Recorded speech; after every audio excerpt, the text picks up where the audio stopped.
Continue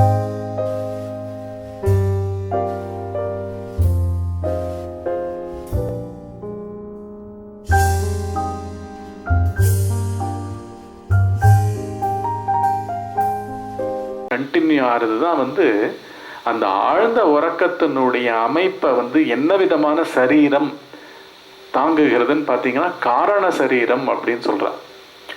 இங்கிலீஷில் சொன்னால் castle பாடி. அதுதான் காரணமா? என்ன காரணம்னா, இங்கே தோற்றத்துக்கு உயிர்ப்பு வரத்துக்கே என்ன காரணம்னா, பாவம் ஒன்றும் தெரியாதவன்.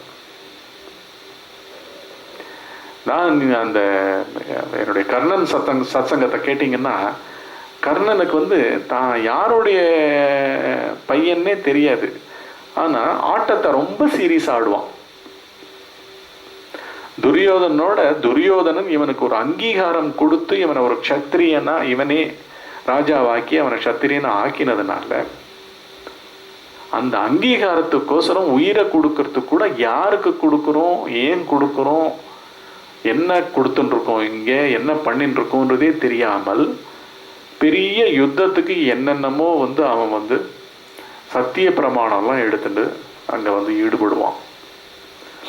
எந்த அளவுக்கு ரிஸ்க் எடுக்கிறோன்னு. ஏன்னா அவன் தன்னை வாரி இறைக்கிறான், உயிரை வாரி இறைக்கிறான். ஏன்னா உயிருக்கு அங்கீகாரம் கிடைக்கல, அவனுடைய பிறப்புக்கு அங்கீகாரம் கிடைக்கல. இது அவனுடைய வாரே சைக்கலாஜிக்கல் ஐடென்டிட்டி கிரைசிஸ். நம்மளும் அன்றாட வாழ்க்கையில் எல்லாத்து மேலேயும் பொருட்கள் மேலே நாட்டம், பணத்து மேலே நாட்டம், உறவுகள் மேலே நாட்டம், உலகத்து மேலே நாட்டம், புலன்கள் வழியாக வெளிச்செல்லுதல், மனம் வழியாக இன்னமும் எக்ஸலன்சஸ் அப்படின்னு சொல்லிட்டு எல்லா திறன்களையும் இந்த பூமியில் அங்கீகாரத்துக்கோசரம் ஏங்கி ஏங்கி ஏங்கி செயல்பட்டு போய் ஏன் பண்ணிட்டு போனே தெரியாது. கிட்டத்தட்ட எல்லாருமே ஐடென்டிட்டிக்கோசரம் ஏங்குவோம், ரெக்கக்னிஷனுக்கோசரம் ஏங்கின்று வாழறோம். ஒரு சின்ன குழந்தைக்கு ட்ரெஸ் பண்ணால் கூட அது ஓடி ரோடில் நிற்கும். ஏன் நிற்கிறதுன்னா, அக்கம் பக்கத்தில் எதிர்த்தாத்து மாமா மாமி அதெல்லாம் தூக்கி கொஞ்சுவாங்க, அதுக்கு ரெக்கக்னிஷன் வேணும். அது இன்றியமையாக உடல் எழுந்துக்கும் பொழுதே, உடலாக நம்ம எழுந்துக்கும் போதே எண்ணங்கள் எப்படி திங்க் பண்ணுறதுன்னா, அந்த உடலாகவே தன்னை திங்க் பண்ணிட்டு அந்த உடலை ப்ரொஜெக்ட் பண்ணி அந்த உடலுக்கு எல்லா விதமான மதிப்புகளையும் ரெக்கக்னிஷன்களையும் அங்கீகாரங்களையும் தேடிக்கொண்டே வாழ்ந்து கொண்டிருக்கின்றது. விழிப்பு நிலைகள் தோறும் வாழ்ந்து கொண்டிருக்கிறது. ஃபஸ்ட்டு அங்கே இல்லாத இடம் உலகம்ன்றது ஒன்றும் கான்கிரீட்டாக கிடையவே கிடையாது. ஏன்னா என்னுடைய நினைப்பு தான் உலகம்.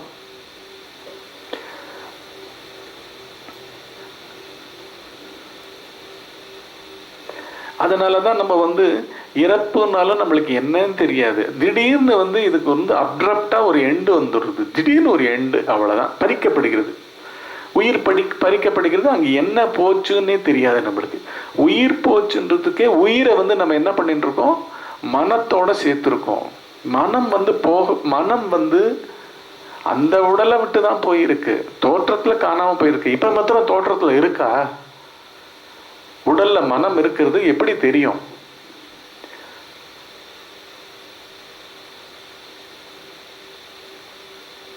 கோமால இருக்கிறவர் எல்லா ஹிருதயம் நன்னா துடிச்சுட்டு இருக்கு, கிட்னி நன்னா வேலை பண்றது, நுரையீரல் நல்லா வேலை பண்றது, மூளை வேலை பண்ணிட்டு இருக்கு, மூளைக்கு ஆக்சிஜன் போறது, நல்லா இருக்காரு. பட் கோமா எங்க நடந்தது? கோமால மறைகிறது எது?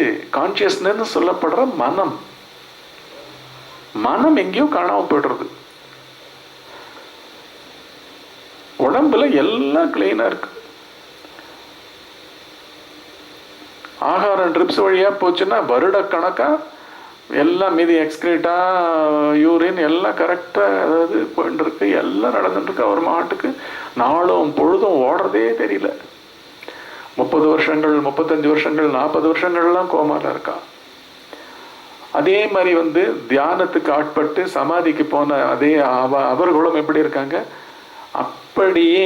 ஏன்னா எந்த மொமெண்ட்ல அந்த மனம் சென்று ஒடுங்கித்தோ, சமாதியில் ஒடுங்கித்தோ, அது எத்தனை 1000 வருடங்களோ கூட அந்த உடம்பு தாங்கும். என்ன நினைப்பு தான் இங்க வந்து உலகம். நினைப்பு தான் உலகம்னு சொன்னாலே இந்த உடல் வந்து அந்த உலகத்துக்குள்ள இருக்கு. நினைப்பும் ஒரு உடல். ரொம்ப ஃபண்டமெண்டல்ஸை புரிஞ்சாதான் நம்மளுக்கு வந்து பயம் போகும். இதில் ஃபண்டமெண்டல்ஸே என்ன? மனத்தை பற்றிய தெளிவு. மனம்னா என்ன, அது ஏன் காணாம போயின்னு இருக்கு, ஆழ்ந்த உறக்கம்ன்றது என்ன, பிறப்பது என்பது என்ன, மறப்பும் இறப்பும் ஒன்றா, மறந்து போதல், மறப்பும் நினைப்பும் ரெண்டுமே இன்பில்ட். ஒண்ணுத்த பத்திய கவனத்தில் இருக்கும்போது மற்றவை அனைத்தும் அங்க இல்லாம போயிடுறது. மற்றவை அனைத்துக்கும் நாம் இறந்து விடுகிறோம்.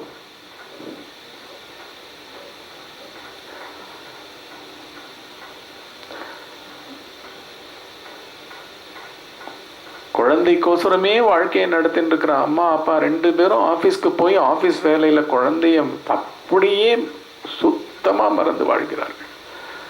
தூக்கத்துல மறக்கப்பட்ட வஸ்துவும் இல்லை, மறந்தவன் சொல்லப்படுற அந்த தூக்கத்துக்கு ஆட்பட்டவனுடைய நினைவுகள் அனைத்துமே இல்லாம போயிடுறது.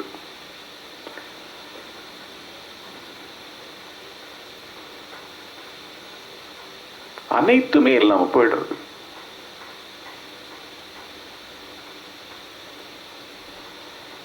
கோமால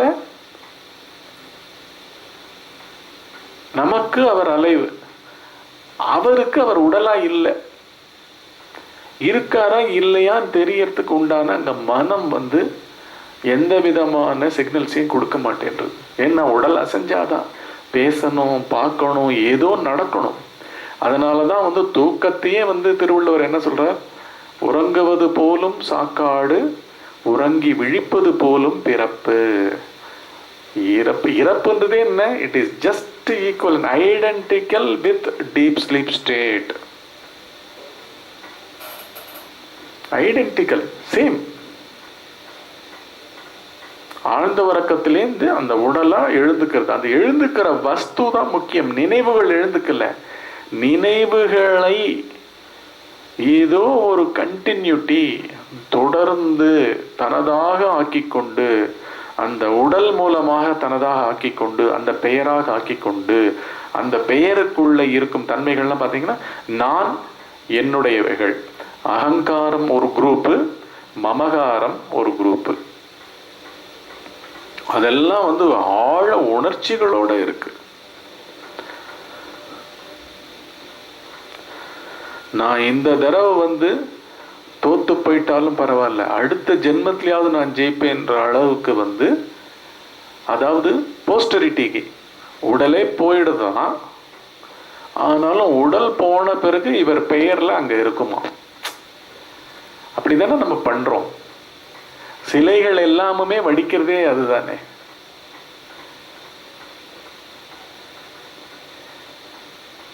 பிரஜைன்னு அந்த உடலுக்குள்ள ஒரு கரண்ட் மாதிரி உணர்வு வரணும்.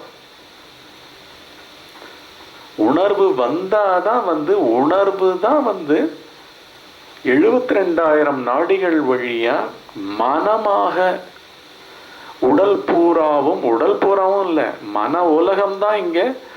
இந்த உடல்ல இருக்கிற உலகமும் சரி, இந்த பிரபஞ்சம்ன்ற உலகமும் சரி, என்னுடைய நாலேஜும் சரி,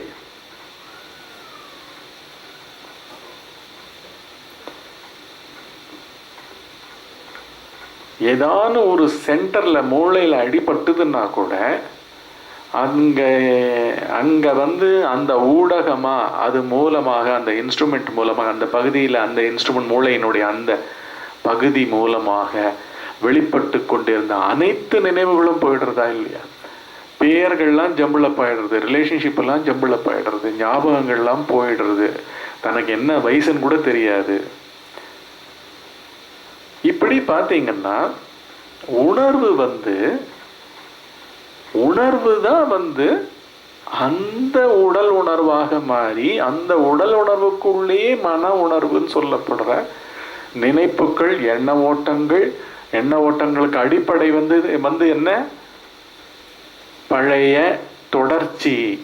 நான், என்னை, என்னால், என்னோடு, என்னுடன், எனக்கு, என்னுடைய, என்னில் அப்படின்ற அமைப்புக்குள்ள நான் எந்த இடத்துல விட்டேனோ அது வந்து ஆழ்ந்த உறக்கமா இருக்கட்டும், நடுவில் நடந்தது, இல்லாட்டி இந்த உடல்லேருந்து உயிரே போயிடட்டும். உயிர் கூட வந்து அந்த அகங்காரம் மமகாரம்னு சொல்லப்படுற அந்த 2 தன்மைகளுக்கு உயிர் வந்து வடிவம் எடுக்கிறது, உயிர்ப்பு ஊட்டப்படுகிறது, வாசனைகள் உயிர்ப்பை பெறுகின்றன.